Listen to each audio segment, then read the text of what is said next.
Morning, guys. Bit of a quiet, peaceful morning here at Nutkin Farm, and I'm standing on the side of my dam that's opposite the house. And in this particular light, you can't see everything. You might not be able to see the pump house on the far side of the lake. There's some steam coming off the water. Some ducks are around, and you can hear the bird noises. It's actually quite beautiful. Anyway, the reason I'm making this video is I've been spending a bit of time around here and on the zero-turn mower. Now, I've got a big Kubota zero-turn mower. It's got a 72-inch, that's a 6-foot or 180 centimetre cutting path. It's quite a big piece of equipment and a bit tricky on this land. I've got to use it. A zero-turn mower is a bit of an acquired skill. It doesn't drive like you would normally drive with a steering wheel. It's not that logical, but it has the ability to basically turn on itself. So once you get used to it, you can be an expert operator. Its difficulty, particularly on land like this, is the slopes. And unlike this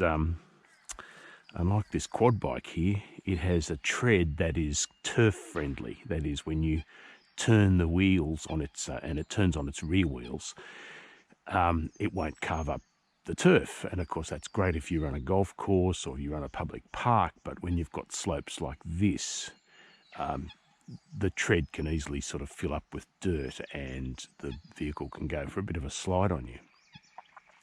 Yesterday, unfortunately, I made the cardinal mistake of going a little bit too close to the water here and managed to get myself bogged in this piece of land you see here.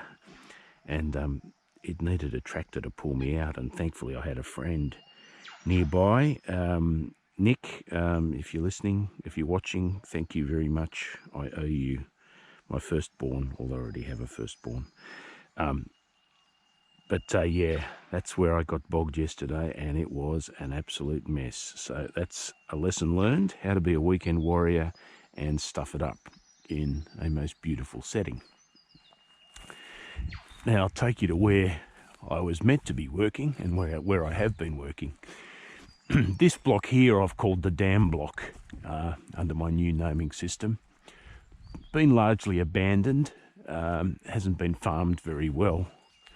I find it a little bit troublesome in that it doesn't have a real buffer zone between here and the water. So when it comes to spraying or, applying any fertilizer that could run off to any degree, I get worried that, it might get into the dam water, and the dam water is used as backup for the house and for my tenants. And so you don't want to mess that up in any way at all.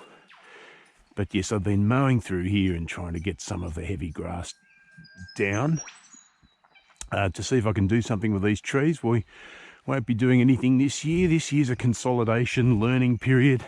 You don't do anything drastic when you're trying to work out what's good and what isn't. But to give you an idea, often when grass is this thick, it's no problem for a zero-turn mower.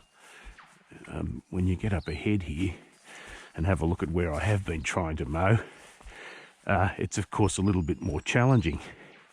However, the mower's got a dial adjustable height, and on its maximum height, which is a 5-inch cut, it's been carving through this grass in a way that I wasn't expecting. Here's a bit of an example of it, but here's a path I cut through yesterday, and it's not that bad.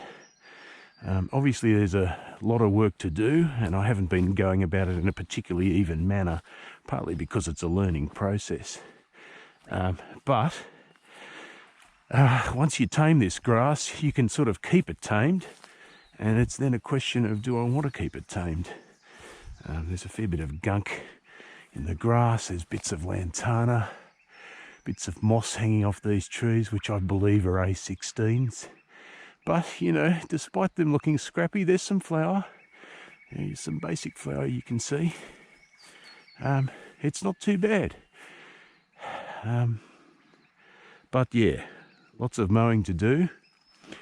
And what I think I might be doing with the Kubota is splashing out. Unfortunately, it's going to be expensive. Splashing out on some proper tyres that are sort of hill appropriate.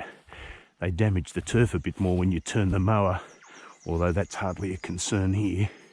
You'd regard grass sometimes as an enemy, although you need some of it obviously to stop erosion and further slippage.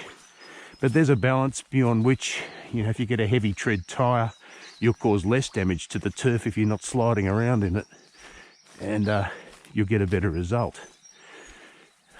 So yes, this is the dam block. It needs heavy feeding, and it'll probably get some.